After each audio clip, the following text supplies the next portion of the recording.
اور جب ہمارا حکم آ پہنچا تو ہم نے شعیب کو اور جو لوگ ان کے ساتھ ایمان لائے تھے ان کو تو اپنی رحمت سے بچا لیا، اور جو ظالم تھے ان کو چنگھاڑ نے آ دبوچا تو وہ اپنے گھروں میں اوندھے پڑے رہ گئے، گویا ان میں کبھی بسے ہی نہ تھے۔ سن رکھو کہ مدین پر ویسی ہی پھٹکار ہے جیسی سمود پر پھٹکار تھی، اور ہم نے موسیٰ کو اپنی نشانیاں اور دلیل روشن دے کر بھیجا فرعون اور اس کے سرداروں کی طرف، تو وہ فرعون ہی کے حکم پر چلتے رہے، حالانکہ فرعون کا حکم درست نہیں تھا۔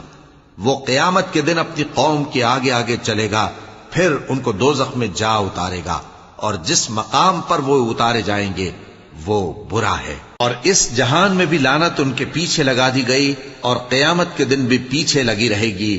جو انعام ان کو ملا ہے برا ہے۔ یہ پرانی بستیوں کے تھوڑے سے حالات ہیں جو ہم تم سے بیان کرتے ہیں، ان میں سے بعض تو باقی ہیں اور بعض تہس نہس ہو گئیں۔